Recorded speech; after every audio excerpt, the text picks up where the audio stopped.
News Tonight with Peter Jennings. Good evening. The Soviet Union told us today what is now being done to stem the damage still being done as a result of the worst nuclear accident ever reported.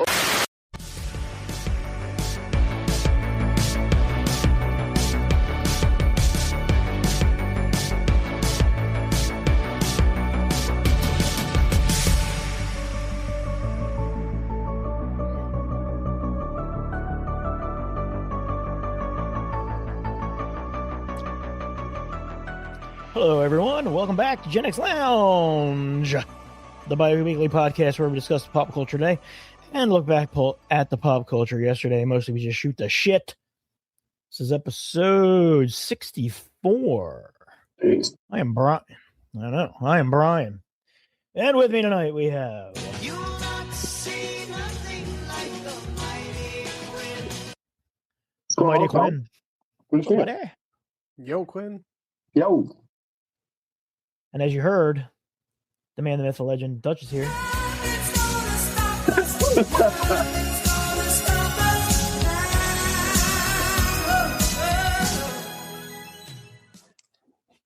You know, I really wasn't sure if you were like, yeah, serious when you were like, yes, now and forever, but now I believe you, and I'm okay with it because that song is a banger.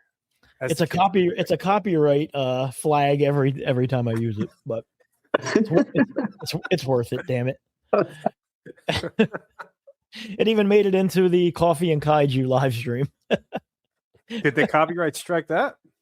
Yeah. I mean, it doesn't affect the video. It's just like, you know, hey, you use this song. I guess certain bands are, because sometimes stuff doesn't, like, I never get copyright hit for the Mighty Quinn theme or Bolo's theme. So speaking of Bolo, he is not with us. He is on vacation, I guess. He took a vacation. I don't know.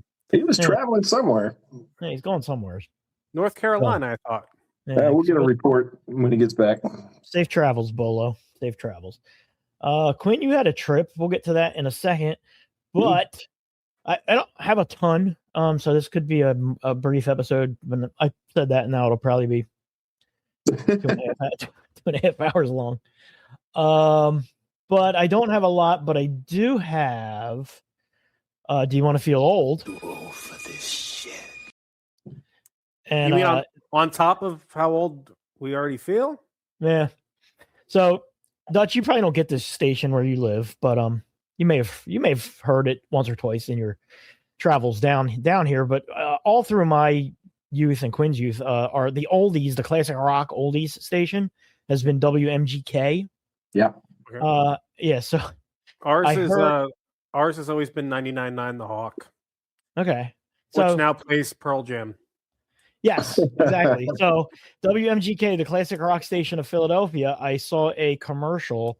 It may have been during the Flyers game. They are giving away tickets to see Motley Crue in concert this summer.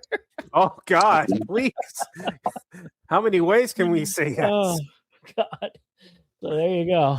You know what? That's. I'm sorry, but that's not even a band I ever wanted to see when they were like still halfway like. Oh, not in their heyday. Come on. I mean, well, their heyday would have been like when I was like a year. Yeah, you were too little. A year or two old, but yeah. Yeah, I'm good on the Crew. I'm good on the Crew. That video where somebody added captions to Kickstart My Heart when they're singing it, where it's like hamburger double cheese and all that other stuff. It is hilarious. He cannot sing. It's a choice. And here's the thing, like I'm not one of these people that's like, oh, you hang it up. It's like, go as long as you want to go, but it's just like him and David Lee Roth, man. They're, I'll give them at least the credit that they're not lip syncing. That I still respect. I respect going out there and doing a horrible job of actually singing. But let me ask you this: if you're going to shell out your hard-earned money, right? So let's say you have decided, like, I love Motley Crue. I grew up with Motley Crue, right? I'm going to go see Motley Crue. I understand they're all old men now. I'm not saying have them come out and straight up just play to like the record, but I throw in some backing, pre-recorded backing vocals. I'd be fine with it because I've reached a point in my life where I'm like, I know they're not going to put on the show I would have seen in 1987, but I also, if I'm going to spend $200 for tickets to see Motley Crue, which is probably what they are. Why spend $200 on it then? Just Well, listen to the record. I feel like because if you really love them, right, and maybe it's your last hurrah with Motley Crue, like, you know, like I'm conflicted about like Def Leppard. I love Def Leppard. Yeah. And I've gone back and forth. Like if they come to Philly and it's not them with like Motley Crue, which is who they're normally with, you know, if they were just to come around and do like a one last hurrah tour and it was just them and maybe an opener, but it wasn't like them co-headlining. I'd have to go. You know what I mean? Like, would I go to that? And yeah, I would. But I can also say with pretty fair certainty that they would sound okay because I've seen videos of them performing as recently as a couple of months ago, and he can't. Joe Elliott he sings in a different.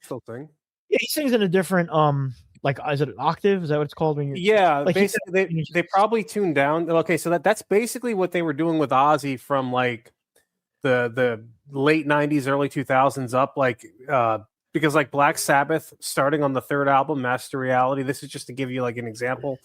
They just started tuning down like a step and a half. So it's like instead of in whatever, but that became sort of like, well, you know, Ozzy can't really hit. He can't sing in if we tune to standard, so we'll just keep it in like C sharp type of deal. Yeah, so like I'd be fine with that. A lot of older bands do that. Yeah, and I would definitely go see Def Leppard as a last hurrah. Like they were my entryway into hard rock and metal, and really like the first band that like caught my attention as a kid. So man, Def Leppard stuff, great, still tune. holds up. Yeah, Def Leppard's old stuff is incredible. Like, dude, I downloaded a bunch of Motley Crue stuff for that Rock Band game that we're playing that me and Josie played. It's actually not called Rock Band, it's called Yarg. But dude, it's funny shit to play. Dude, we play Kickstart My Heart is such a fun song to play. And it does that thing that some of the songs do in Rock Band where it lets you just do whatever you want at the end. Awesome. Yeah, which they've changed from the Rock Band version. You can also do, remember how it used to be on the drums, you just go insane at the end of the song? You just play with your own kind of flourish. Yeah, you can do it with the guitars now too. So that it's as long as you hit the final note, you get like the big point build up. Sweet. So, yeah, it's cool. But yeah, me and Brandy were thinking about going to Vegas to see Def Leppard when they were doing that Hysteria residency. And then COVID hit. So we did not go. But we were thinking about it because, I mean, honestly, a fly out to Vegas for a weekend, go see Def Leppard and fly home, like, To your point, that'd be awesome. But like, I don't want the songs butchered. Like, you know what I mean? Like, if you're paying that kind of money to see, when you're talking about adding background voices, Def Leppard still sounds good. Def Leppard still sounds good. Like, but with Motley Crue, I mean. Yeah, but if I had to pick one, right? If I had to pick him mumbling and being out of breath for 90% of the song versus him playing to a back, I'd just be like, fuck it.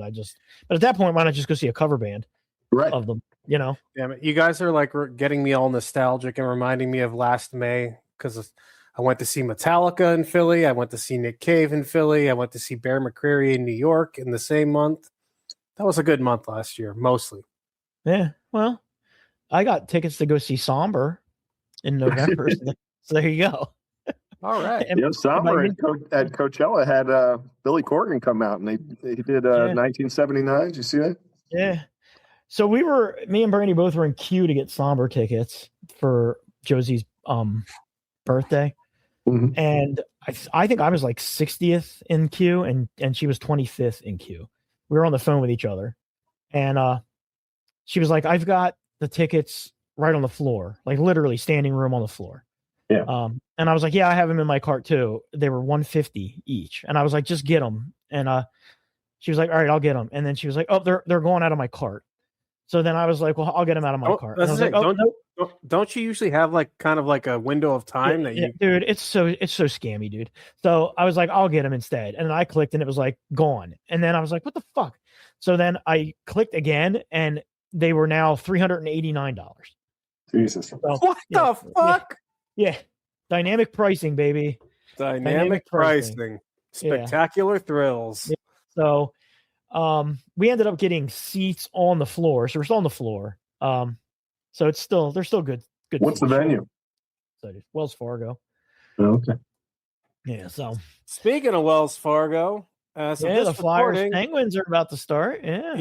Yeah. The national anthem's happening right now. The puck It's is going to drop a soon. game we didn't think we'd see. A game I know. Yeah, I'm not gonna. This ain't gonna feel good if they lose this game tonight. If they lose this game tonight, they will lose the series. You think? Calling it right that's now. insane. Absolutely. That's insane. It's I know, but I don't know that any You know, team, either search- team. Yeah. Search your feelings, Dutch. You know I'm right. No, I don't think either one of these teams will lose 4 in a row.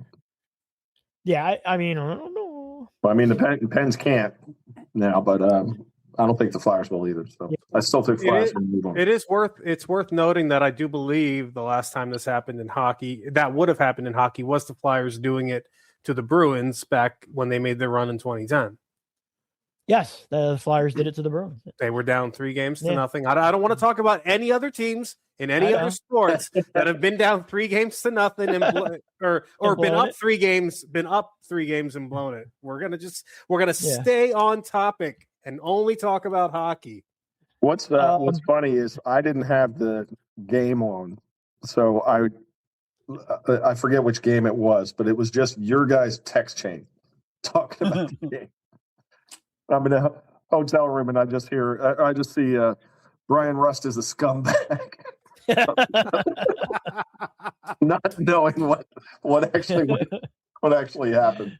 Just to think, like we basically lost the game the other night on 2 garbage ass goals. Oh, dude, that one goal was such bullshit. But for people who do not know, me and Dutch are Flyers fans. Quinn is a Pittsburgh Penguins fan, and the Flyers and the Penguins are playing each other in the playoffs. Currently, the Flyers are winning the series. Game is 3 on. games to 2, and the game is currently on. If Flyers win tonight, the Penguins are eliminated. If the Penguins win tonight, it goes to Game 7, and the winner of that game moves on, and the loser is eliminated. So Game 7 is in, and they Pittsburgh. get in Pittsburgh, yes. and they get and whoever wins this series gets the Canes, right? Yes, which is like, to me, the Flyers being so bad for so long, winning this series to me will satisfy me for this year. Anything beyond this series would be a bonus. Deep run, baby. It'd be nice. So I'm just saying anything beyond this would be. Hey man, they got hot at the right time. Like right at the end of the season, they went on the team. Absolutely. That's the important thing. I think that's a hockey thing more than any other thing is a hockey team that gets hot at the right time. A hockey team that gets hot at the right time. Hockey. It's momentum. You can easily go as the 8th seed all the way to the finals. So, this is like a podcast divided. It's a fun time here in Philly with all the playoff surprises. Oh yeah, the Sixers are taking it to where are we at? Sixers are going to what? Game 5? Yeah. Game 6. It's 3-2. Oh, 6. Yeah, you're right. It is 6. Yeah. Again, it's been every other night. Sixers, Flyers, and then I've got the other side of my sports fandom. I've got the Yankees just sort of taking me along. They've been sort of righting the ship.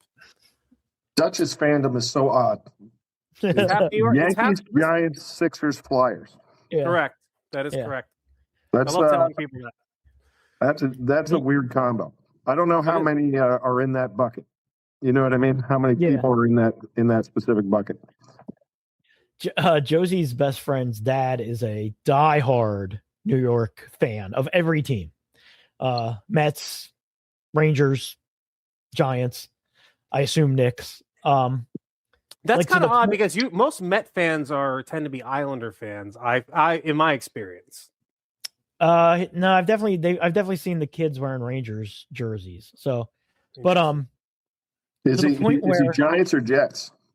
He's Giants. Okay. To the point where the Somber concert, we were talking about them getting tickets for their daughter, and we were like, if you get tickets, we can just give Josie and Mia like the good tickets. If you guys just get nosebleeds, like the adults can go sit in the nosebleeds and the kids can go sit. You know what I mean? It's like, fine, we'll be in the same building, nothing will happen. And he's trying to get tickets to the Madison Square Garden show because he does not want to go where the Flyers and Sixers play. I'm like, dude, that is a level of hate that like I can't comprehend. Yeah, it's a little weird.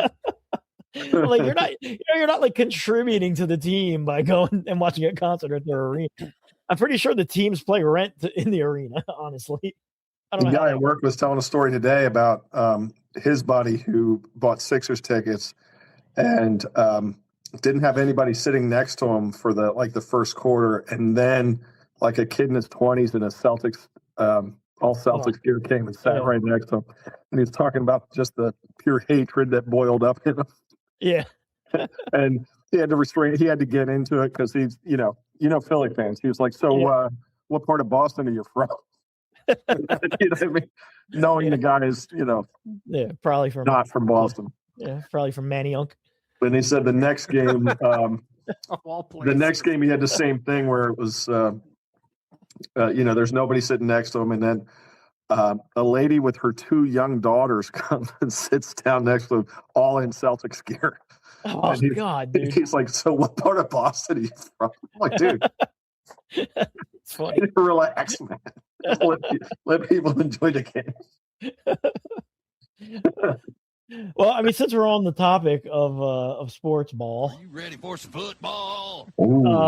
Quinn, our man on the scene, he was at the NFL draft last week. What was that? Last Thursday, right? Thursday, yeah. You went out to Pittsburgh and yeah, drove up to Pittsburgh in the morning. Now this is a trip that I had booked the day after the draft last year because I knew the draft was going to be in Pittsburgh. Yeah. So I've had this for a year, but I had anxiety driving in because so many people were going to be in the city, and it's a small city. It's not built for it's kind of a walking city, not a driving city. Yeah. But the hotel I had was right on the point. If you've seen an overhead shot of Pittsburgh, where you know where the fountain is, right at the confluence, the hotel I was staying in is actually the first building you see. At the end of that park, and they had the NFL experience right there at the point where Fort Pitt used to be. Across the river at the stadium, they had the actual, the big canopy where the draft was held. It was a good time, man. I'll tell you, I like I said, I booked them a year in advance. 2 days before the draft, I get a text from the hotel that said, due to the rising parking prices in the area, we're going to have to upcharge our parking to $125 a night. You should not be able to do that to people who already have the fucking reservation. Now, that's insane. Now, on the way into the hotel, and keep in mind, I already have anxiety about the parking situation anyway. Yeah. But on the way to the hotel, I'm going down the side road. They have the road I want to go blocked off, so I had to take a little detour. And on the detour is another parking garage that says $55 event parking. So even their, bullshit upcharge was, fake. $70 more than. Yeah. So, but anyway, I got to park there. So I was there for day one for the draft, and then I stayed in town. I didn't stay for the draft itself, but I stayed until late afternoon to kind of see the festivities leading up to it. I left before Bret Michaels and Wiz Khalifa got, performed. Oh no! Yeah. So I missed out on that. Yeah. That duet that you didn't see coming. Yeah.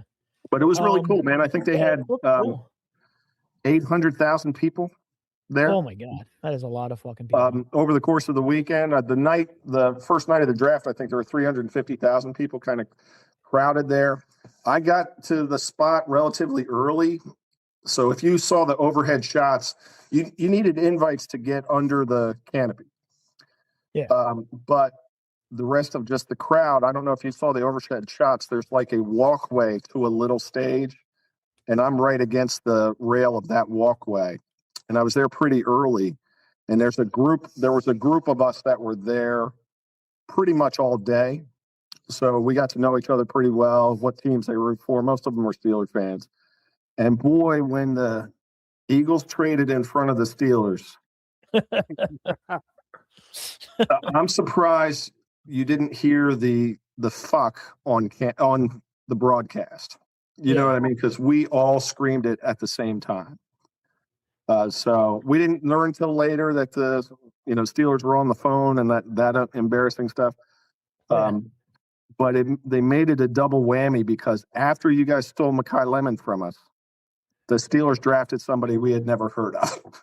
So it was like the highest of the highs, knowing that he was falling right into our laps, and then the lowest of the lows because he's replaced with somebody we don't know. Yeah. Well, but it was cool, man. I got to shake Rondé Barber's hand. I got to.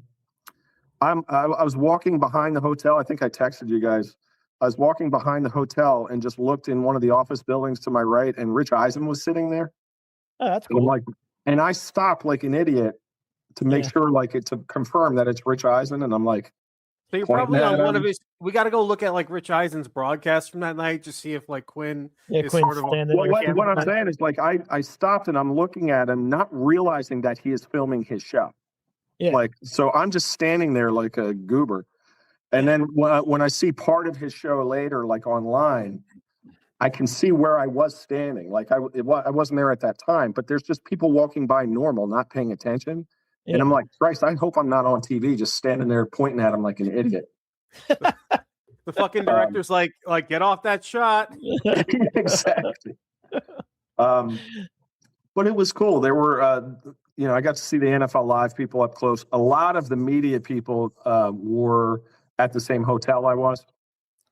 So it was cool just to see, all the different fans. Everybody was really nice. Like the rivalries, I guess, because it's because it's the draft and everybody's just a party. Yeah. Did you see Mike Vrabel by any chance? I did not see Mike Vrabel. Did you see Diana Rossini by any chance? I don't know that anybody's seen Diana Rossini. No, I don't either. Did you get that story's crazy, dude? Did you get a Spotify playlist dedicated to you during a hard time? Dude, it's just crazy, dude. Yeah. The fact she named her kid Michael is fucking bonkers, dude. And the fact that they're now reevaluating all her interviews.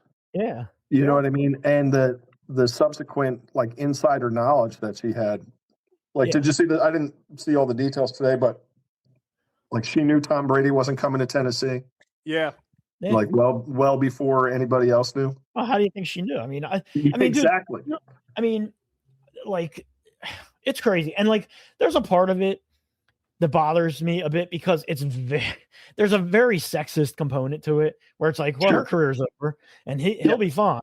And they're both shitty. You know what I mean? But and you could say, well, she's a reporter, she shouldn't be sleeping with. I guess that's what it comes down to. Her sources, but this is well beyond she was sleeping with him. This was a years-long affair, ongoing affair. Yeah, this wasn't she was hooking up with him for information. They were in love. It's crazy. Well, all the fucking crazy. I was reading articles about how he's not the same guy anymore. This has destroyed him, and he's lost his edge. So they don't know what his coaching career. If he stepped down, I would laugh my fucking ass off, dude. It'd be so funny, dude. Can you imagine from the AFC champion Patriots, he steps down? But they're the article was saying you don't want this version of this guy as your coach. Yeah, dude, you need imagine, the old version. Well, it's just crazy how do you put the distraction aside? Yeah, this is going to follow them both for. And other stuff keeps coming out. Stuff keeps coming out every couple of days. Some other crazy thing comes out. Or this random person had a picture of him at a bar from 5 years ago and didn't think anything of it, and then went back and looked at it and was like, "Oh, that's not his wife. That's Diana Rossini. He was at the bar with." You know what I mean? It's crazy. It's also ballsy. The balls to be yeah, fuck it, we'll just go out to a bar and hold hands. You know what I mean? I'm not in the city where my wife lives, so obviously this will never come back to bite me on the ass. I'm not a celebrity. She's not on TV. Yeah, I'm not one of 32 people with this very specialized job in the most popular sport in the world. Also, I didn't play football for 20 years prior to getting this job. You know what I mean? People know who you are, Mike. Yeah, it's crazy, dude. It's fucking bonkers. It'll be interesting. we have accomplished two things successfully. You have extended the episode with this conversation and caused anybody, our core audience, to tune out. Yeah, I know. All right, let's get to the news. But what? I have very little news, and most of it's bad. In fact, I have 4 stories, and they're all bad. Real quick, Ving Rhames also collapsed in an LA restaurant a few hours ago. Yeah, he was taken to the hospital, apparently overheated. All right, overheating is fine. I can take that. But we do have some RIPs. RIP Patrick Muldoon. Yeah. Starship Troopers fame, among not other related things. to Robert. No, not related to Robert. And then I used to be a big fan of this show. I don't know why, because it's objectively bad. But Daryl Sheets of Pawn Stars. Oh, Pawn Stars, yeah. That was cool because he took his own life, didn't he? Yeah, he took his own life because apparently he was being viciously cyberbullied, and for a long time, is what's come out about that, which is fucking insane because he's by one person. I don't know if it was. I've read multiple different things that it may have been a concerted effort by some people. It was cyberbullied for what? Like what? Just being who knows? Personality? Yeah, I mean, like, why are you cyberbullying? He's like a Z-list reality celebrity. Like, it's people. Very odd. It is the internet, and people are fucking assholes. So yeah. I mean, he spoke but you out have an about off it button. before. You know what I mean? Yeah. I mean, he spoke out about it before that it was happening. So, and then that's a shame. it's fucked up, dude. And then of course Roger Sweet, if you don't know who that is, he was one of. I mean, to simplify it, he created He-Man. That's not really probably exactly accurate, but he did come up with the design of the toy that became He-Man, which has been a consistent subject on this podcast for the last number of weeks. Yes, it certainly has. And the interesting thing about him is he ostensibly created a $1 billion toy line. And then in the last years of his life had to start a GoFundMe to pay for his health care. So craziness. Yeah. What was it? Mattel? Did they have all the rights? Yeah, Mattel pitched into his GoFundMe though. You know how much they gave toward his GoFundMe? Don't tell me. $500. $5,000. That was going to be my first guess, but I was like, no, go lower to $500. $5,000. His health care was $10,000 a month. Jesus. He had to start a GoFundMe. And they couldn't take care of. Mattel could have been like, bro, we will take care of your health care from now until the day you die. Yeah. And it would have been an accounting error. It would have been like a write-off. It would he literally, the amount of money that He-Man has made since 1982. And it's still making. Yes, exactly. It's about to be a major motion picture. Like that reminds you of the sad story of how, of Bill Fingers, the end of his life. Yeah. Yeah. I mean, tons of comic book creators have just been have died penniless. Yeah. It's just, when you think about what is that? You hear that? Anybody hear that? I hear it. I don't think it's over on this end. Well, I'm next to a highway. Is it that? I don't know. Maybe life is a highway. I want to ride it all night long. But when you think about the major toy lines of the last 45 years, it's something. It's you like go G.I. Joe and Transformers, and then that's your top 5. next one. Yeah, and this man couldn't afford his health care. It's fucking ridiculous, man. Ridiculous. Yeah. And then the last bit of news is the biopic Michael has released. It has done record-breaking box office numbers. Has set the record for the opening weekend for a biopic. Which leads me to, and I was originally going to be like, let's just do a whole episode on like separating the art from the artist. But then I was like, nah. And I have a whole list of people, but I'm like, you know what? We could just do them here and there when we need to. So my question first is, none of us are going. I certainly am not going to go pay to see that movie. No. Will I see it at some point? Probably. I think we're all in agreement that Michael Jackson was. Where there's some smoke, there's some fire with that situation. Yeah, I didn't see the documentary, The Finding Neverland. Yeah. But I've heard people that saw it cannot unsee it. Yeah. I know people that think he's 100% innocent and he's just a weird dude. Yeah. Yeah. I don't feel that way. I was always kind of creeped out by him. I mean, he was weird even before we knew he was weird, right? Like, yeah, you always knew he was weird. Like, my sister texted me because my sister's, she's very much like, yeah, it's gross. And she texted me and she's like, do people think that Michael Jackson's innocent? And I was like, yes. And I was like, yeah. And she was like, yeah, that's all I see online is all these people saying that he's innocent. And I'm like, yeah, it's like the stuff that's out about him that is undisputed, but just written off as eccentricities is crazy. You know what I mean?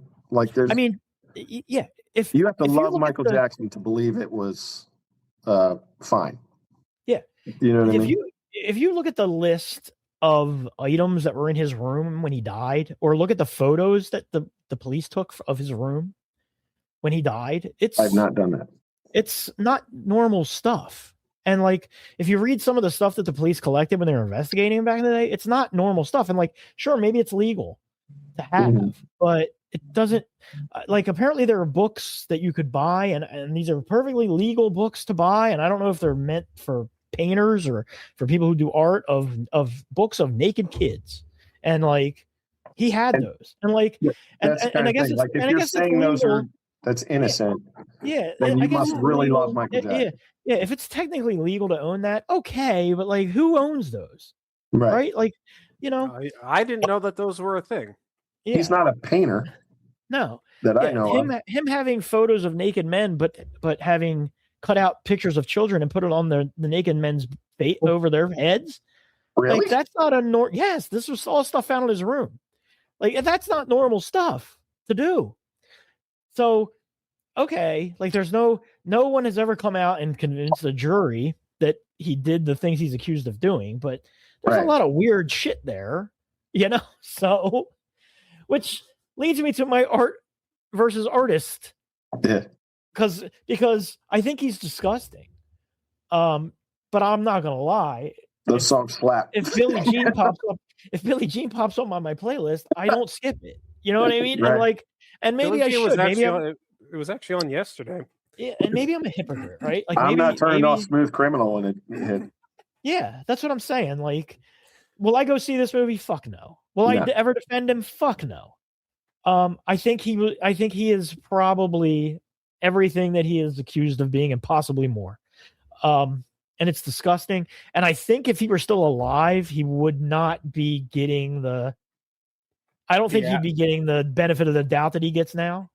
I think he died before the shit really hit the fan, so to speak. So I mean, I don't know, dude. There was a lot of shit. There was a lot of shit by the time he passed away in 2009. Yeah. I vividly remember because I was having lunch with a friend at Dallas Barbecue in Midtown Manhattan and it sucked for Farrah Fawcett because she happened to pass away the same day he did, and nobody really remembers that bit. But she didn't care. Yeah. I mean, for me, I was like, I liked Michael Jackson's songs, but like, I like the hits. I'm not by any means like a Michael Jackson fan. I'm not like, let's go to this deep cut here. And it's like, I loved the hits when I was younger. They're still objectively great songs. I mean, Thriller is iconic. It's always going to be iconic. It wasn't just the hits though. He had like a supernatural popularity that is hard to describe. Kind of like Beatles. You might have been too young. Yeah, for Dutch, you missed the height of it. 80. Oh no, I'm 83. Yeah, no, I was not even. I was born in '84, so yeah. That's what I mean. It was like Michael Mania. Yeah, I mean, and pre-internet too. Like, it's almost like if he was going to be on TV, kids wouldn't go to school the next day. You know what I mean? Like that kind of. And that's all everybody talked about in school. Right. Was that he was on TV the night before, and like he was like a walking Super Bowl. Yeah. It's nothing that, like, I haven't seen anything since that compares to it. Just the phenomenon. And I that mean, he built.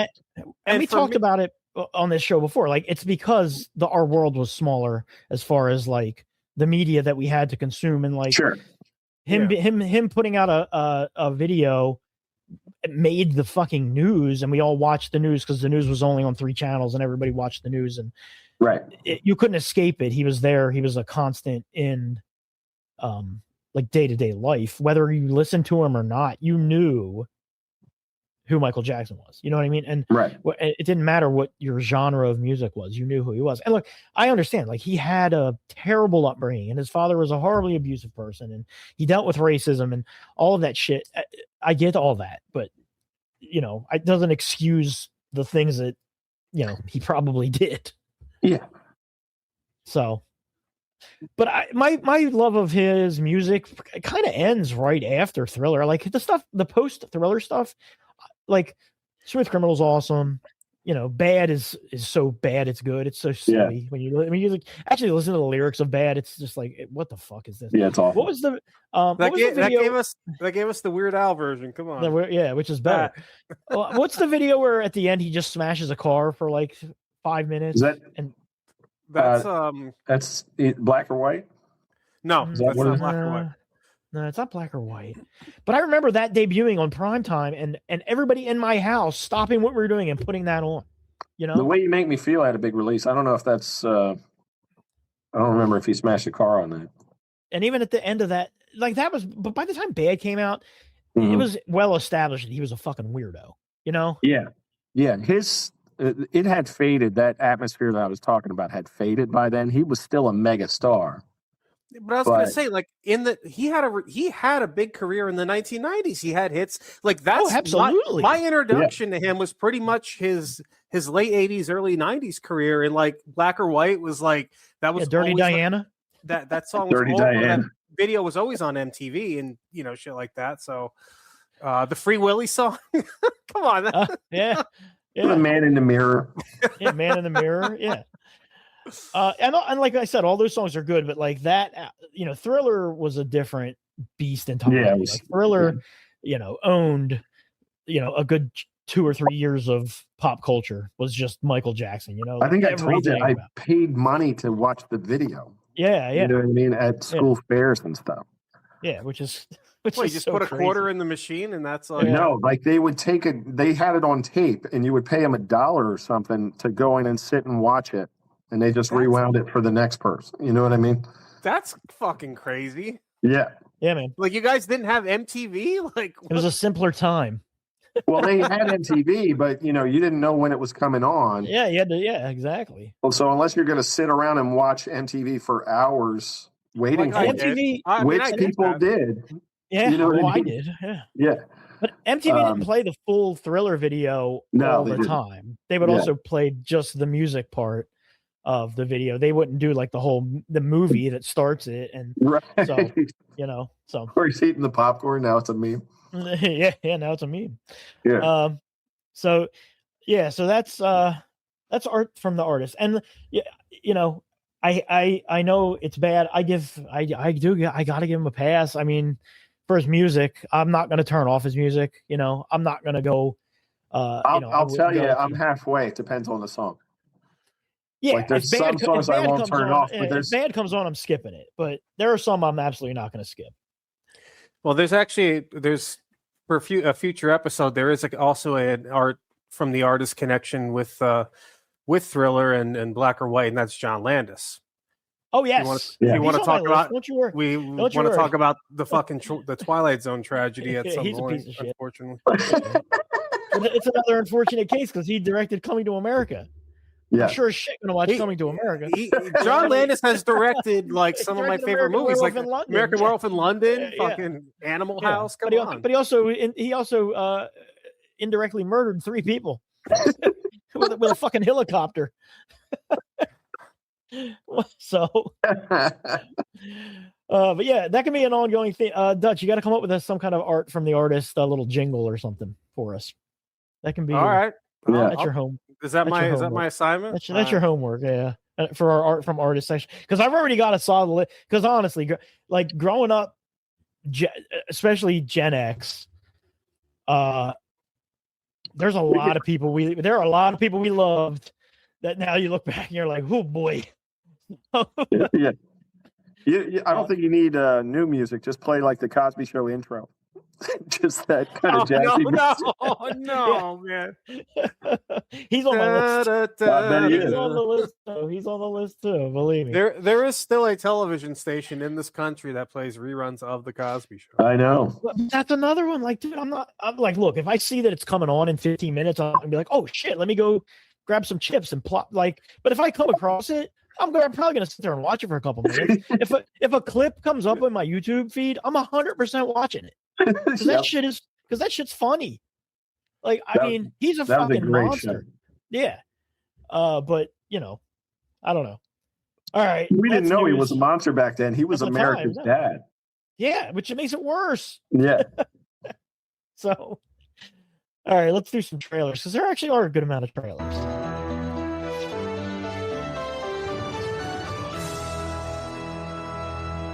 Coming soon to a theater near you. Coming soon to a theater near us. So we got trailers. We got a full trailer for Street Fighter. I don't know if any of you watched that. It looked a little better. It didn't look better. It looked a little less. It looked a little less AI. A little less AI. I was gonna say. Yeah. It looks fun enough. It's certainly not worth a theater trip, I don't think. But it looks fun. I have been in the mood. I'm not gonna lie. It has made me very much in the mood to watch the '94 Street Fighter. It's interesting you say that because I feel like in this trailer they're purposely avoiding a lot of shots of M. Bison because I don't think they want people comparing M. Bison for this movie to Raul Julia's M. Bison, which is it's so hammy and over the top. Oh, but he was you could tell he was having so much fun in that role. It's so good. Yeah, it's so good. But yeah, it looks fun. And I mean, fairly nice stacked cast. Is it Cody Rhodes? Is that who's playing Guile? It's a solid choice. Yeah. It is, right? Yes. Yeah, I'm pretty sure that's Cody Rhodes. And Blanca, we've already said, is Jason Momoa, which is pretty funny. That's absolutely spot on. That was and that was, I'll tell you what, that's where this movie could hook me because that's the one thing that I really fucking hated about the '94 movie because like playing Street Fighter, I was a Blanca fan. Like I loved that character. And he got done dirty in the '94 movie. Yeah, he really did. It was like a guy was like airbrushed green. It was pretty bad. He got like no time. We didn't see him do anything like badass. Yeah, no. Is he the one you would play with? Was he your character? Yes, I was always Blanca. Blanca's a solid choice. I was always Chun-Li because she was the easiest. She could just kick from a distance. I like Guile. I was always a Guile guy. I like playing as Vega as well for some reason. Yeah, because he had that cool. He looked like he was from the Ninja Turtles. Oh yeah. I was always on the Mortal Kombat side of things. When it came to like the fighting games. So yeah. It looks fun. It looks like it takes place in a world where some outrageous things exist, but then when he shoots a fireball, everybody's kind of like, hey, did he just shoot a fireball? But it also does look like Blanca is like a really long, not Blanca, Dalsim is like a stretchy man. So I don't know. I don't really know how one guy's a stretchy man, but shooting a fireball is like. I want to know is are we going to get a couple of Hadoukens from Ken? Oh, absolutely. Of course. We're definitely going to get some Hadoukens from Ken. And then we got a trailer that this show looks shockingly good. Spider Noir. I thought that was pretty solid looking. It looks way better than it has any business being. No, Quinn, you're not impressed with Spider Noir to Spider Guy? No, I don't like the idea of it. I feel like the idea of it is stupid. I did see a thing where you're going to have your choice to watch it in black and white or color. Oh yeah. I will watch it. Well, I think Quinn, didn't you mention that like on a recent episode as a Spider-Man fan, you're just not really into like the extended Spider-Verse kind of like stuff? I don't get it. You know what I mean? Like I loved the first Spider-Verse movie because it was so original and it was so just well done and cool. I don't like the concepts of It's the same thing with the multiverse, like the millions of Spider-Man forever. And I also don't like the kind of conceit of it where they're like, Spider-Man is everyone. Everyone can be Spider-Man. No, that's not true. You got to get bit by a radioactive spider. Well, not only that, like if I did get bit by a spider, my ass isn't making web shooters. You know what I mean? You're just like your spider sense will tingle, and that's about it. Yeah, exactly. And you have superhuman strength. Yeah. So, anyway, I feel like that concept, the more you lean into it, the further away you get from the character I love, and you're stealing from them at the same time. So that's kind of what my attitude is watching them. I hate that there's a Gwen Stacy Spider-Woman, like an ongoing character, and I'm sure she's so popular they're going to try and put her in the main. I think they already have put her in the main Marvel universe, and that just bothers me. And I understand that I'm the problem, and I just have to let go. I just don't like it. I agree with you for the most part. Like I think all of the different Spider characters are pretty. It's too much. But I think if this is just supposed to be its own thing, with no ties whatsoever to, then why do it? You know what I mean? Like in that in when you phrase it like that, why do it? It's stupid. Like it's like watching a detective movie from the 40s and going, well, what if that guy had spider powers? Yeah, exactly. That's kind of what it is. And, yeah, and it has like old timey vultures in it, and old timey Sandman is in it. I think that's the appeal, is to see those images, but do you need to see a whole show of that? Are you going to care about any of those characters? I doubt it. Yeah. That said, Nicolas Cage makes everything more entertaining than it should be. Yeah. So. I'll tune in to check it out for sure. Finally got a trailer for Coyote versus Acme. It comes out August 28th. Yeah, it looks really good. I'm so glad this is coming out, and it looks good. Like when you look at it, you're like, what? There's nothing about this looks bad or like half-assed it or anything. Like, no, you know, it obviously had a budget. The animation looks nice. I know it's not the classic hand-drawn Looney Tunes animation, but yeah, and I mean, we should say that Brian and I have been huge Looney Tune fans from way back. You know what I mean? Like we've loved it.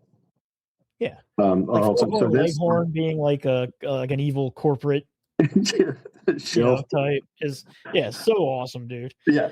And, Bugs Bunny like a Texas oil man. Yeah, it's so great. It's good. Bolo's just blowing us up. Hi, Bolo. We're recording Bolo. Yeah. Sending us pictures of us. 2018? What the hell? It was from it's the anniversary right around this time we saw Infinity War. Infinity War, yeah. Yeah. And then we went to Secrets. But yeah, so back to Secrets, Secrets. But that movie looks fun. I will go see that in the theater just for the simple fact that I want to be like, they should have. Yeah, I'll see it with you if I'm around. Yeah, it looks really fun. So, and then the final trailer coming out October 23rd, which looks shocking and shockingly good, is Clayface, which just looks fucking great. Like so well done. Yeah. And if they stick with the horror theme, that could be really, really good. I mean, he straight up said it is not a superhero movie. This is a horror movie. Yeah. So, and it chronologically takes place prior to Superman. It takes place before Superman. So, and apparently it's he also said it is the same Clayface that we saw in Creature Commandos. I mean, that's fine one way or the other. I just think, just based on this trailer, it just looks so good. Yeah. And so cool, and the effects look gnarly, and the trailer is creepy and weird. I mean, he's just staring in that hospital bed with the bandages, but his eyes are all bloodshot. It just looks so fucking good. Yeah, it just has a very tragic, almost like Phantom of the Opera type vibe. Yeah. To it. And when he puts his hand over his face and then just wipes his face clean. And it makes his face That was smooth. cool. That was really cool. Wow. I'm excited for Clayface. I'm excited for it. Yeah, me too. Go ahead. Did you catch the shot in where it's shot in a shadow, but he's fighting somebody? It looks like in an alley or something, and he puts his hand up, and in the shadow, you see he's got the Clayface club. Yeah, like the spiky club hand. Yeah, awesome. Yeah, so good. I know that it's gonna be a busy year for DC. You know, Supergirl's coming out in about just over a month. You know, Lanterns is middle of August, and then this in October. Yeah, I've been underwhelmed by DC for a long time, but I'm excited for Clayface, and I'm excited for Lanterns. I think Lanterns is going to be good.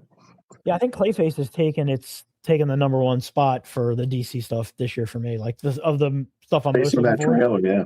Yeah. Lanterns looks good and Supergirl looks good too, but this just looks like something so different. And like I told you my problem with Supergirl, and I just feel like it's going to come true. That's just Guardians of the Galaxy. It's just space pirates. Yeah. it's got to give me more than space pirates. Yeah. We'll see. I'm looking forward to that too. I mean, there's, that's late June. So we got Master of the Universe at the beginning of June and Supergirl at the end of June. So there you go. Yeah. And for me, Disclosure Day is really what I'm looking forward to. Oh, yeah. Yeah, that actually looks really good. That actually might be, I think that's my most anticipated movie of the year so far. There's actually some really good stuff coming out. Odyssey for me. This year, yeah. When does Odyssey come out? That's not till next, or is that the end of this year? I think it's this summer sometime. No. I don't know. This year will probably be the There's year. no way. I don't, well, hang on. I think they're done filming it. Yeah, I'm pretty sure they definitely are. No, fuck me, I was wrong. It comes out July 17th. Yeah. I was like, wait a second. I thought it was later in the year. I'm like, oh man, never mind. That's my number one, and then Disclosure Day is not far behind it. Yeah, I am. This may be the first. This may be the most I've gone to the movies this year coming up in the last 5 or 6 years. There's at least I can think 6 or 7 movies I want to see in the theater this year. Is isn't the re-release of Endgame? Yes, I'm probably going to go see that. Yeah, I think I'm probably going to go see that because with supposedly new footage. That leads into Doomsday. Yeah, they'll get my money again. Sure, they will. I mean, dude, if they put out Infinity War a month before, I'd go see that again. Honestly. This will be the funny thing is to see if this re-release is big enough to push it past Avatar back to again. Avatar. Oh, I hope it does. That in and of itself is enough for me to want to go see it again. Yeah, they could do a triple feature of Civil War and all the Russo Marvel movies. Yeah, dude, if they did a double feature of Infinity War and Endgame, I would go to that. Yeah, I would block out half a day. Yeah, I would go on a Saturday and do that. It'd be that's a butt-numathon right there, man. Yeah. No, you just those two movies. Break it up for half an hour in between the two movies. It'd be fucking awesome. Yeah, I'd 100% be down for that. Like I said, so this will be a year that I think I have a lot of theater. And in fact, I saw a movie in the theater a couple of weeks ago that I forgot to mention on our last episode. So we can just move into it right now, actually, because we can just do what we've been watching and shit. And now, our feature presentation. I saw Project Hail Mary a couple of weeks ago. Has anybody else seen that yet? I have been trying to carve out time to see it. I'm hoping I don't miss it. I saw it just a couple days ago on Saturday. Okay, cool. What did you think? In the theater. Did you like it? I freaking loved it. Yeah, it was good. Loved it. Yeah. I'll preface this by saying I love The Martian as well. It's written by the same dude. Yeah, I love that movie. The Martian. I love that movie. And this one is undeniably more far-fetched and is kind of loose with the physics in the way that The Martian is not. Yeah. But it's beautiful at times. It has a lot of heart in it. It's Ryan Gosling, dude, is just, he might be the best actor going. You know what I mean? I think you're right. He's like a full-fledged, like old school movie star. Yeah, because like he can be the super handsome heartthrob. Yeah. But he can also play a doofus. Yeah. You know what I mean? Like like you think of his character in The Nice Guys, where he's like just a walking joke. You know what I mean? Just out of a person. I don't. You know what I mean? And in this one, he doesn't play like he plays a relatable human, a screwed up human. Yep. And I don't know another actor that can pull off both that like he does, comedy and drama. Yeah, he's great. Really good in this. I mean, he's wonderful in this. Well, and especially sort of in a delineated movie world where not a lot of actors and actresses get a chance to be both of them. It's either you tend to be typecast in comedy very easily. Like I see it's more likely that a dramatic actor will get a chance to do comedy than a comedic actor will get a chance to do drama. Yeah, I mean, if you think of John C. Reilly, who was forever a dramatic actor until Will Ferrell got hold of him. You know what I mean? And then you can go Adam Sandler went the opposite way, and I mean he was actually he wasn't terrible as in his dramatic roles. No, he's okay. He's always been a decent actor in the movies he's in. But can you see John C. Reilly going back to drama now? You know what I mean? It'd be hard it's harder to watch it. It's really hard to think of, to be honest. Yeah, I mean, he was great. He was. I mean, was his role in the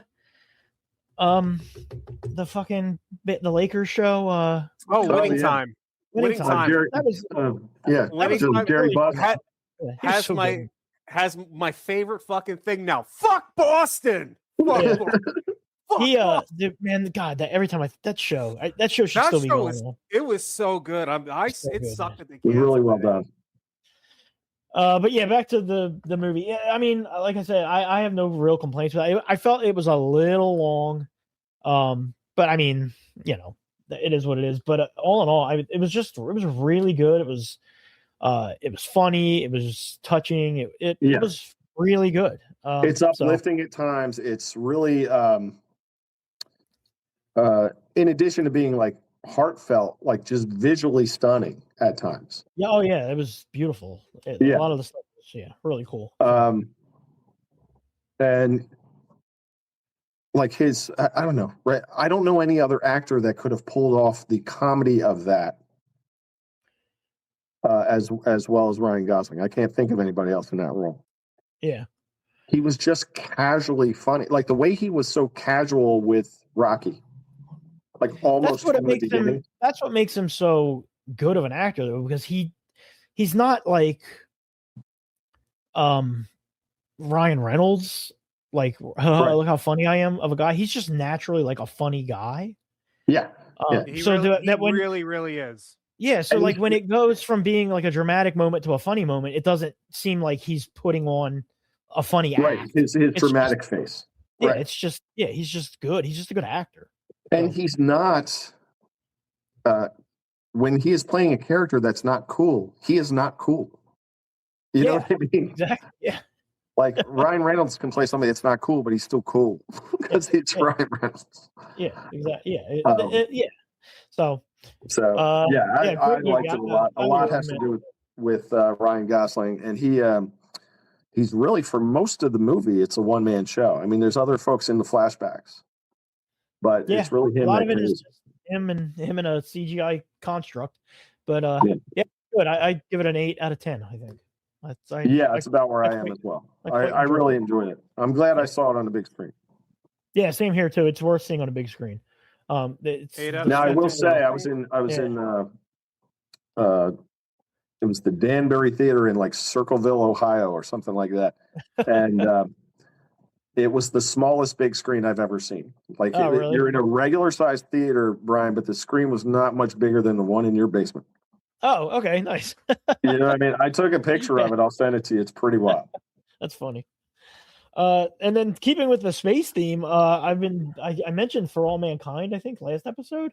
I am now caught up to the current season.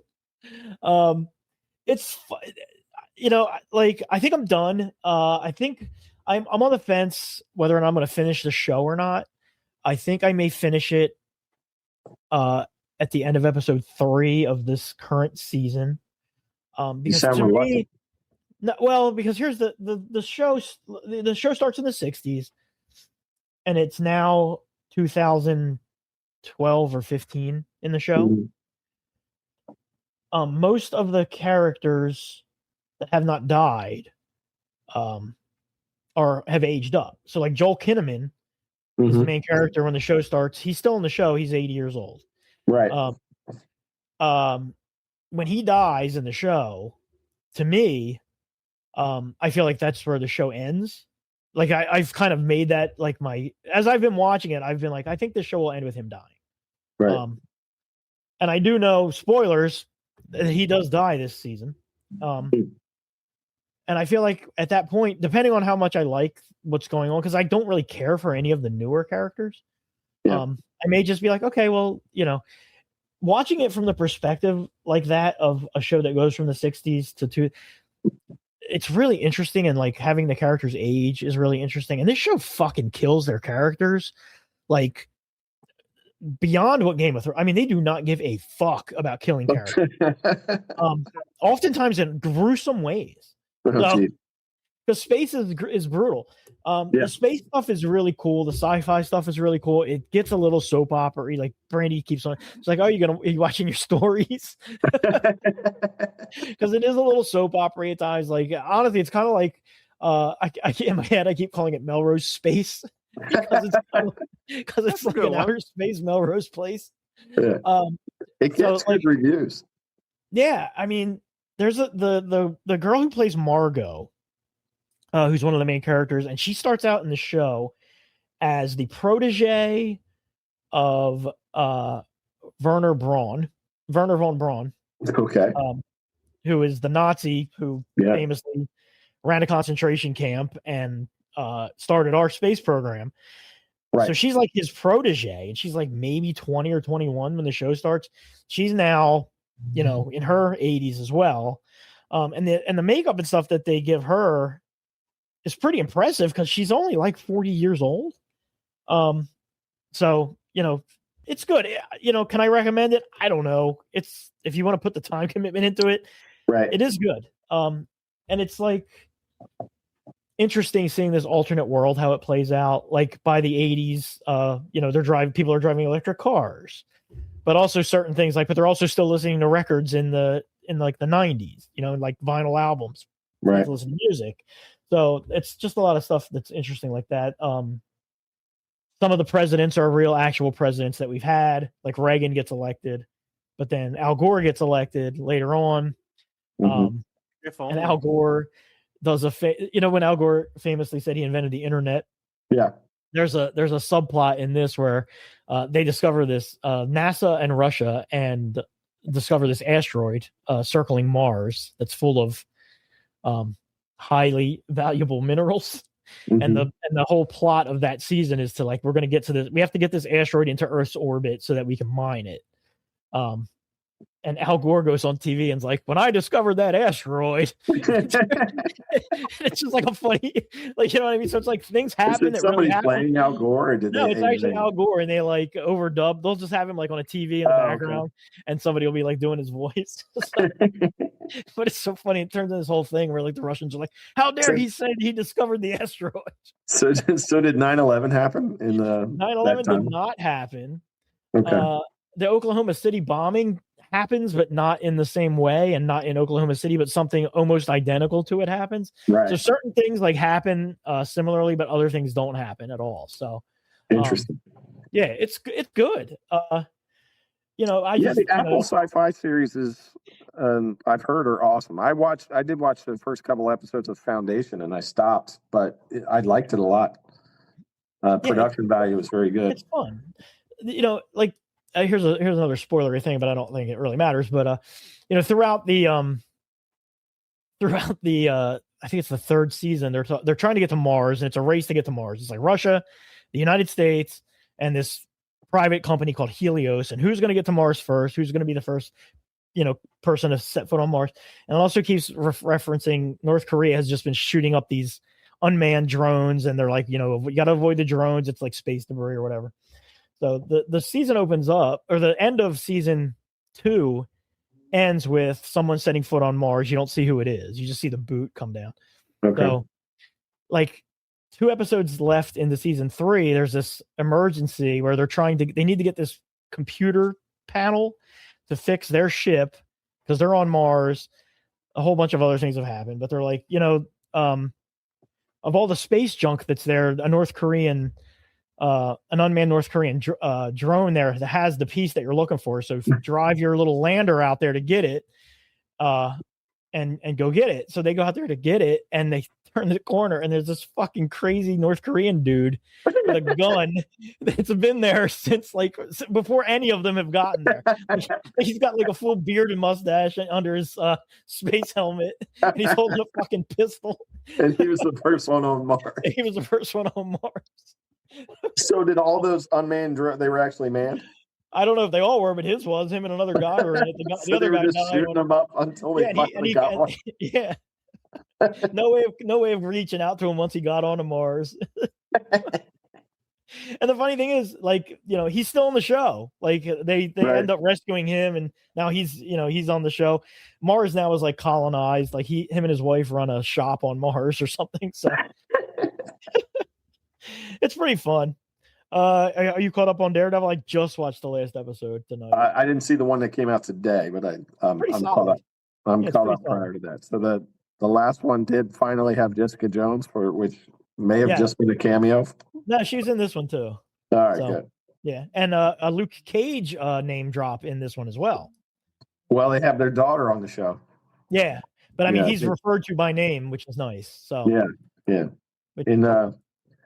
In the comics, they have she and Luke have a daughter together.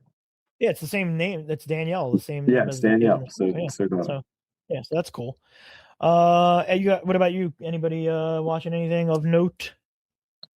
Just sports, honestly, lately.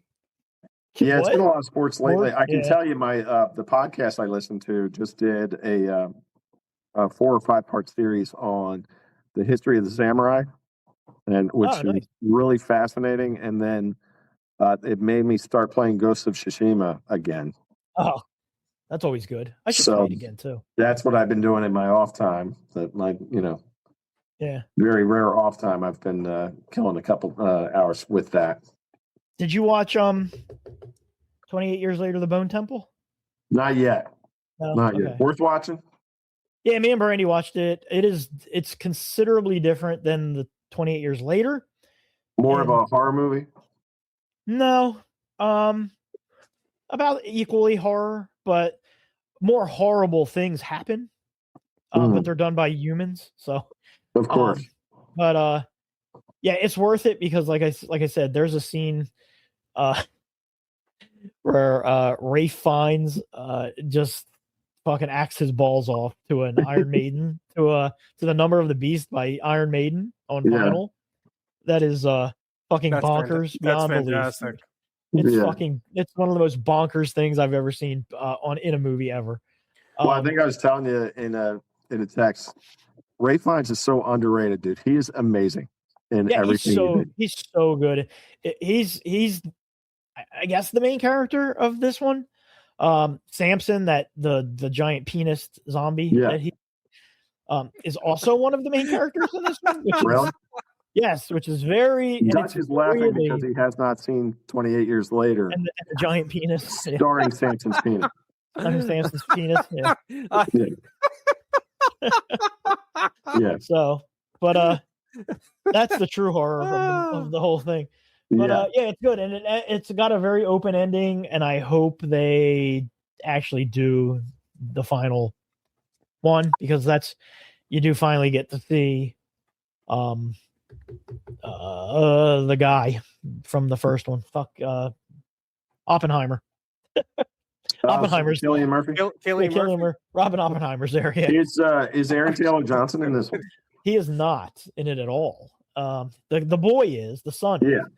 And that group that rescues him at the end of 28 years later is the main group that you follow, and they are awful, awful people. Yeah, but they're led by the boy Jimmy. that opened the first movie, right?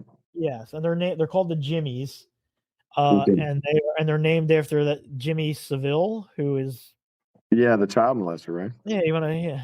He was Speaking the kid show host that was a child Yeah, molester. that molested hundreds and hundreds of people, Yeah, kids and adults. Yeah. Yeah, but you can tell they were bad news just right at the end of that because they were so lustfully killing the zombies. You're like, these people aren't great. Yeah, they're awful. So yeah. So, anybody else seeing anything of note before we move on? Moving on. That's it. Only two back in the days, and neither one of them I done extensive research on. Although both of them I can just talk about because sometimes I fall down a rabbit hole in this first one.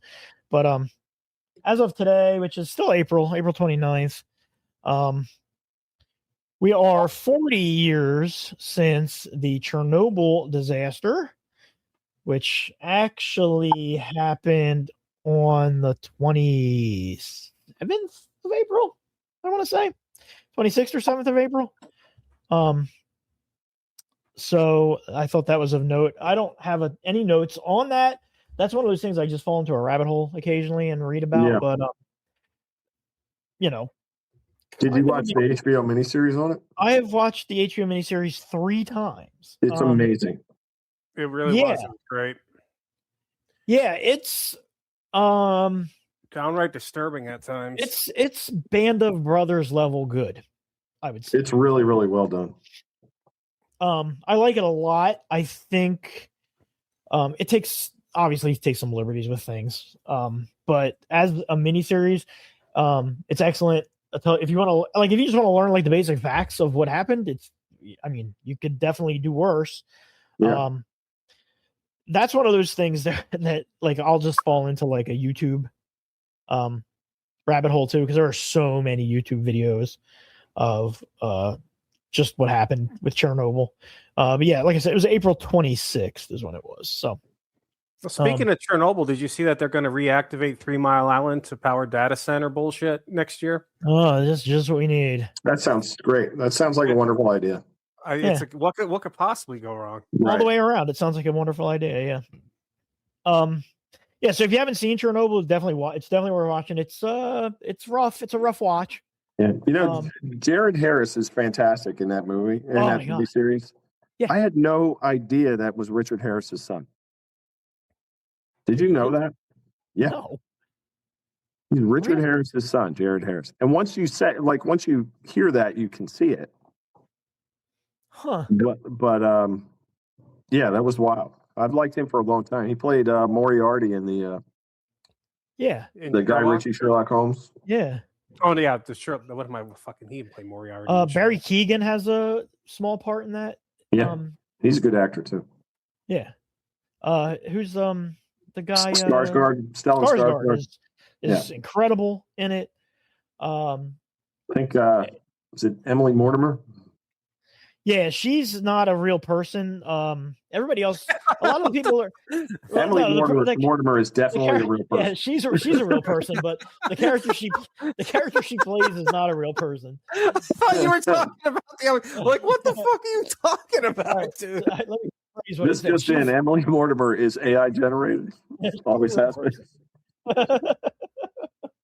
No, the character she's playing is like an amalgamation of a whole bunch of different people that did all that, which research. Often happens in this, in these sorts of things. For the sake of condensing things, you kind of have to. You can't have a cast of hundreds. So yeah, it's so good. It's riveting and horrifying. It's so good and it's so horrifying because what's happening. Like when those firemen show up and the carbon is, and they don't know what it is, and they're picking it up, and you're like, "Oh, don't go in there! Don't go in! Don't do that, man! Like, dude, don't pick that up." And so many people die for the sake of the state saving face. It's and you know it as it's happening, and it's so frustrating. Yeah, and so many people. But also, there's so many people that die knowingly. Yeah, you know what I mean? Yeah. Because they have to stop it. There's those guys when it first melts down. The one guy, when he's like, "Go look," and he's like, "I'm not looking," and he's like, "Go look," and he opens that door and puts his head in, and when he pulls his face back, it's already bright red from the fucking radioactivity. It's like, Jesus Christ, dude. Like, and the look on their faces, like when they find the graphite and the guy realizes that it's graphite, and their people are like, no, it's not graphite. But when he finds the graphite, he's like, oh, we're all dead. Yeah, when they're about to fly the helicopter over, and he's like, if you fly this helicopter over, we will all be dead. Yes. Like, and I love how his Skarsgård's character ends up respecting the doctor, the doctor so much. But after he threatened to throw him out of a helicopter early on in the fucking series. And the thing is, he's portrayed as like this big scary communist official. Yeah. And then you see later on as the show goes on, he's so low on the totem pole. Down the rung, right. But it just tells you how tightly the state holds the reins. Yeah. Fantastic. And like the mission in the dark, dude, that was fucking... Oh, dude, yeah. Just the fact that they had to send men out onto the roof with shovels and be like, grab the first thing you can with your shovel, throw it into the hole, don't look into the hole. You have a minute. Once you hear the whistle, get right back in here. Like, it's right. It's crazy. And also you're going to die. Yeah. That minute is not going to save you. Yeah. And eventually you're going to get cancer and die. Yeah. It's fucking crazy. Exactly. And that's another show that has a lot of dong in it. If you're looking for dong, not zombie dong, but lots of Russian minor dong. Yeah, which I feel like honestly, like that is true. You could have just worn some underwear. Like how much? Like I understand that they're like wanting to not get it's super hot down there and they couldn't put fans because of the radioactivity or whatever. But like, I feel like I'd be like, I could just wear my boxers. Like, how much cooler am I going to be by taking my boxers off? Really, you know what I mean? Like, it's gonna save me like one more degree of body temperature by taking my boxers off. I'll just leave my boxers on. Oh man, if you're near radioactivity, that 1 degree might actually. It might, yeah. Well, they all are wearing those the metal. They all have like made metal diapers to put over their balls. Which I think is funny too. Like they know where their priorities are. So human ingenuity right there. Protect what's important. Exactly. So yeah, watch that. But that is not we're not talking about the anniversary of the miniseries. We are talking about the anniversary of the actual event because that's an actual thing that happened. Yeah. And they tried to cover it up until it was detected. Radioactivity was detected in like Sweden or some shit like that, and only then did they kind of admit like, oh yeah, okay, we kind of fucked up. So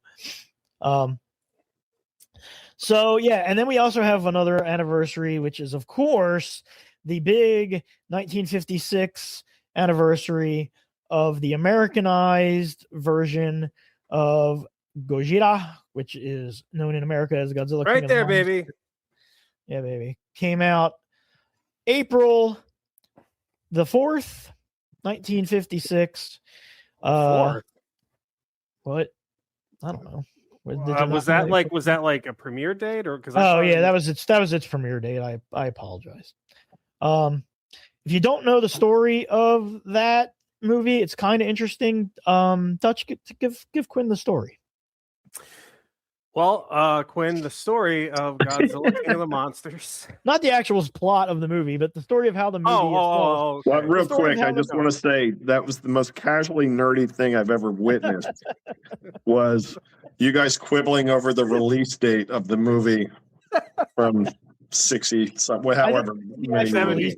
I think the wide release date was April 26th. It was like April 6th, and Dutch was like April 4th. What? That wasn't. No, but what I mean is the story of how that movie came to be in the United States is interesting because it was not a direct dub. They did not just take the Japanese movie and dub it. Nor would it have worked as a direct in 1956. No, it probably wouldn't have. Is this the one where they added like Raymond Burr to it? Raymond Burr has been added. Yep. Raymond Burr was. Tell the story. Yeah, go ahead. Tell the story. No, go ahead. Yeah, you're the host. No, I want you to tell it. I've told it before. You've blamed this podcast on me plenty of times, so no way. Right.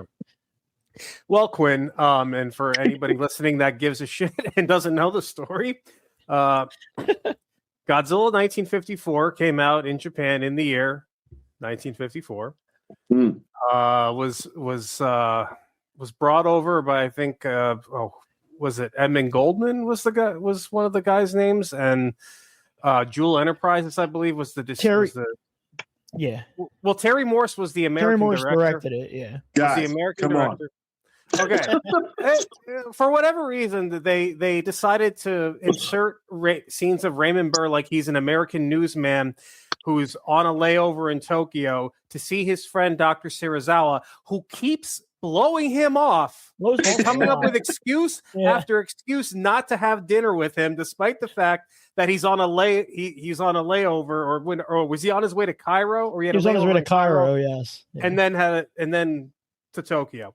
Yeah. So imagine just being an American newsman and you land in Japan and you just happen to be there for the story of the fucking century. The greatest thing that ever happened in the history of the world. And you've got he's got a front seat to all of it. He knows all the major players. He's everywhere that the plot needs him to be, and you never question it. And like if you watch now, like Brian and I, you can see that the footage is mismatched, but when we were younger, it was fucking seamless.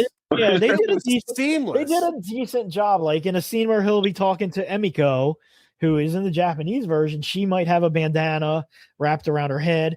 So they would then shoot Raymond Burr with an actress facing him. Their backs were always to the camera. Yeah, their backs were always to him, but she's dressed in the same type of shirt. She has the bandana. Right.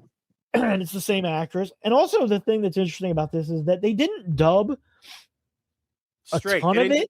Yeah, they only dubbed what they needed to dub. They left a lot of Japanese dialogue in the movie, and they had Raymond Burr turn to his another actor hired for the movie, Frankie a Japanese Wanaga. actor. Yeah, they had him turn to him, and he would be like, "My Japanese is a bit rusty. Could you translate what they're saying?" Right. And then he would translate. And the funny thing is that like, because they obviously took for granted that most, if not all, the American audience for the film didn't speak Japanese, they would take scenes from like later in the film where like Dr. Yamane is talking about Godzilla, but put it before they discovered Godzilla, and then he's like, "Can you translate this?" He's like, "Oh, they're suggesting that we question the natives of a small island." Meantime, you hear in Japanese, you hear Yamane be like "Gojira," like, and it's like, right. Yeah. So it's kind of funny like that. And another interesting tidbit is that James Hong is the dubbing voice of both the two male leads, Dr. Serizawa and Ogata, played by Akihiko Harada and Akira Takarada. And it's kind of like funny. You just made that up, but keep going. I absolutely did not. Yeah. Those were just sounds that you made. those weren't names. Those were just sounds. But keep going. If you, it's funny when you watch the movie because he does his best to try and make the voices a little different, but at times it sounds like it's you could tell it's the exact same voice. The same guy talking both parts. Talking to himself, basically. Yeah. And obviously you know who James Hong is, right? Is that the guy from Big Trouble in Little China? You got it. All right. Good job, Quinn. That movie, honestly, no, shockingly, pretty good. It is, and it's actually respectful. Handled respectfully. The story itself is more or less intact. They kind of take away some of the nuclear. They tone it down, like they overtone. They tone it down a bit. But there's still like references, like he's like they died from shock and strange burns and stuff like that. Yeah, and honestly, you could look at that movie almost as like a companion to the Japanese movie and just be like, okay, maybe this did happen. Maybe this guy was over there and this is just the perspective he has. Right. So it's just from a different perspective. Yeah, it could just be a different perspective of the movie. He just happens to know all the main characters somehow. Okay. But he's getting back to the States and nobody's believing him when he tells that story. Oh no, he broadcast it live. Oh yeah, not only does he make the recording, he calls back to Chicago, and his boss is like, "You realize your story's front page all over the country." Yeah. They've shot a decent amount of scenes to make it Americanized enough where that people in 1956 who were still very probably strongly anti-Japanese would go and watch a movie full of Japanese And I mean, it's worth actors knowing this is pre Perry Mason, Raymond Burr. So yeah, Right. this is when Raymond Burr was more like a bad guy in like westerns. Yeah, for the most part, yeah, he was always playing the bad guy. So yeah, he was a huge guy. But yeah, it was a moderate success. I think they paid $100,000 for the rights. I think it made $2 million. Wow. Yeah, no, so I think they paid far. I heard they paid like $25,000 for the rights. yeah, I think what I meant to say is that they spent about $100,000 reshooting the Like total. scenes. Yeah. Yeah. And honestly, like, do you think without this movie, is Godzilla a worldwide phenomenon? If this movie doesn't get made? No, I don't think so. Yeah, I don't think so either. Because and the reason I say this is because my grandmother, the God rest her soul, she would vividly tell me memories of watching Godzilla King of the Monsters with Raymond Burr on like, what was it, the $1 million movie or like generations of people watched that on TV, and that fueled probably the popularity of these movies in the 60s when they were being just brought over and straight dubbed. King Kong versus Godzilla and Raids Again aside, but like, I don't think so. I don't think that movie. I don't know if Godzilla gets as popular as he does without. Yeah, I don't think so either. I don't think without an American audience, because also this movie was released to Europe as well, like European countries as well. So like, I feel like. What I was gonna mention to you, Brian, I don't know if you know this, but there's a French version of that film, and it's an amalgam of the Japanese and American versions. The French literally took both cuts and they made their own cut of it. Yeah, I actually have a copy of it. Would be funny if the French version they just recast Raymond Burr as some Frenchman and did the exact same dialogue except in French. Yeah, he's dubbed for sure. And then there's also there's Godzilla. The Godzilla, which is the Spanish version with all kinds of crazy. The Italian. Oh yeah, you're right, Italian with all kinds of crazy extra footage, and part of it's in color, and it's very strange. Luigi Cosi. Yeah. All right, that's it for back in the day, and I think that's it for the show. And I also think there is no score. And there is no score in this game, and the second period is almost over. If I have counted correctly, the Flyers had 1 power play and the Penguins had, I think, 2, maybe 3. But this is good old time physical hockey. Yeah, very tight game. I will not watch it because whenever I pay attention to them, my team starts to lose. That's how I am with the Sixers. I am the mother. Yeah. All right, that's it. Next episode, we are going to talk about finally. At long last, Civil War. It will be May, and it will be the anniversary of Civil War. So we're going to talk about that.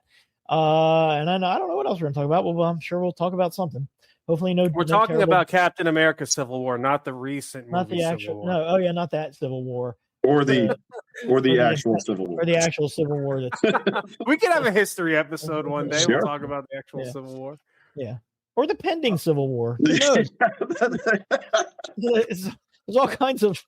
It can mean any number of things, really. If you think about it. It's Captain America Civil War. This is the Captain America this time. Civil War. Yes. Well, exactly. before the pending Civil War, did you guys see Shatner's coming out with a metal album? No. Oh my God. You know what you just did though, right? Oh fuck! No, I didn't. If you killed Shatner, Dutch, I'll be so pissed. He's in his 90s, for God's sake.